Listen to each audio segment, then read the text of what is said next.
Alors Monsieur Fayon, vous étiez juste de l'autre côté. Racontez-nous, vous arrivez d'où? Qu'est-ce que vous avez vu? Comment ça se passe? Alors en fait, on planche, on brainstorm sur les nouvelles formes de travail. D'accord. Le travail qui passe du 3-8, boulot, métro, dodo, à des nouvelles formes de travail, du travail 2.0, avec beaucoup de changements liés d'une part avec le numérique, Oui. avec l'apport des réseaux sociaux, du fait qu'avec le web 2.0, il y a beaucoup de l'économie du don, de la participation, avec le succès des encyclopédies libres de type Wikipédia, où finalement, c'est plus la rémunération, mais c'est aussi la valeur que l'on accorde à ce qui est fait par un internaute. C'est l'intelligence de la multitude, c'est le fait qu'avec le crowd sourcing, on fasse appel à des internautes, à d'autres personnes qui bénévolement vont apporter une valeur. Alors ça peut être pour des choses minimes comme le changement de logo d'une marque, ou des choses un peu plus profondes comme l'idée pour développer un nouveau produit, un nouveau service qui va correspondre à des besoins de clients. D'accord, donc là, vous, c'est le décor que vous avez planté parce que vous avez inspiré, une des parties du décor, sachant que le sujet sur le travail 2.0, les nouvelles formes de travail est beaucoup plus vaste. C'est colossal, oui. Ça implique également les problématiques énergétiques par rapport à la pollution, au rejet de CO2 avec le télétravail. Si un collaborateur travaille 2 jours par semaine chez lui alors qu'il a 3 heures par jour de transport aller-retour pour se rendre à son lieu de travail, là aussi c'est un bénéfice considérable.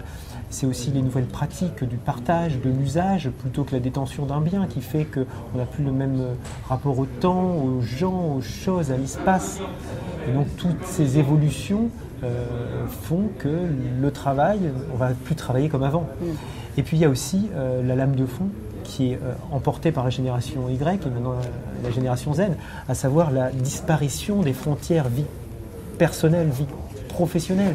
Il y a une porosité entre les deux, c'est-à-dire que pendant son temps de travail, on va s'autoriser à passer quelques appels perso. Alors si les accès à Internet ou au téléphone, par exemple pour les appels internationaux, sont bridés, on va utiliser son propre smartphone. Mais ce sera pendant les heures de présence en entreprise. Mais réciproquement, si on a un rapport urgent à faire ou un travail qui n'a pas été fait dans les temps, on va le finir le soir. Moi, 21h, lorsque mes enfants sont couchés, je ne m'interdis pas de travailler jusqu'à minuit pour faire quelque chose. Et on passe de cette obligation de moyens à une obligation de résultat. Et ça aussi, c'est le sens du nouveau travail. C'est-à-dire qu'on doit avoir le sens du travail bien fait. On n'a plus la même appartenance à l'entreprise puisqu'on est plus zapping. C'est-à-dire une personne, sauf exception, ne va pas passer 40 ans de sa vie dans la même entreprise, mais va dire je vais passer 2 ans dans telle entreprise, ça va me faire une expérience, je vais augmenter mon employabilité, je vais aussi dans le nouveau travail faire beaucoup d'auto-apprentissage. On passe de la formation en permanence, en mode continu, on va s'abreuver d'informations, on va se sensibiliser à des sujets qui nous intéressent pour cultiver son employabilité. Et il y aura aussi une valeur plaisir dans le travail qui n'existait pas avant, même si on est dans un contexte de crise. Et puis il faut aussi accepter que tout le monde ne travaille pas et que ceux qui ne travaillent pas puissent avoir des revenus décents. C'est un peu le principe du RSA. Alors à la limite qu'il y ait un peu plus de RSA, ce ne serait pas grave, mais encore faudrait-il qu'il y ait beaucoup moins de chômeurs. Comment il a fonctionné votre atelier, vous? C'était par des post-it aussi? Il est en cours, ça passe des post-it. C'est-à-dire qu'en fait, on a fait 4 groupes, 4 sous-groupes, pour brainstormer en parallèle, à la fois sur des succès, sur des échecs, ce qu'on en tire comme conclusion, pour essayer de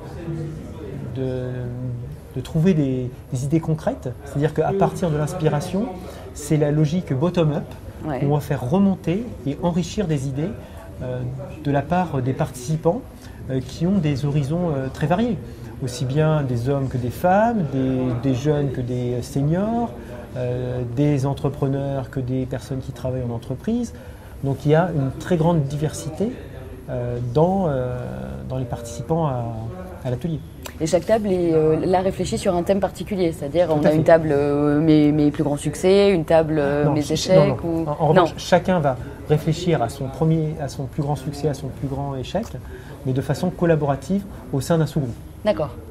Et ensuite, dans chaque sous-groupe, il y a un rapporteur de groupe qui va synthétiser et représenter les autres membres de son groupe.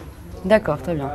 Alors, du coup, un petit mot aux internautes qui, si eux aussi veulent nous faire partager, en outre là dans votre atelier, un grand succès ou un échec ou une expérience de travail ou une proposition, c'est tout à fait possible par Twitter. Alors, vous n'oubliez pas le hashtag FCE 2014 et on pourra faire passer vos propositions. On va écrire un petit post-it avec votre tweet dessus et puis on ira le coller sur le mur adéquat. Alors, effectivement, toute forme de travail, on n'exclut rien que ce soit un travail rémunéré, comme un travail ou une contribution bénévole, puisque souvent c'est le modèle économique des acteurs d'Internet. Contre la gratuité d'un service, on va capter des données qui vont permettre d'être réutilisées, d'être vendues, d'être monétisées. C'est le cas de Facebook, c'est le cas de Google, c'est le cas de beaucoup d'autres acteurs. Bon, merci beaucoup, Monsieur Fayon. On vous laisse rejoindre votre atelier. Merci. Vous allez en avoir le résultat, là, probablement, rapidement. Et à bientôt pour toutes les consolidations des travaux. À très bientôt.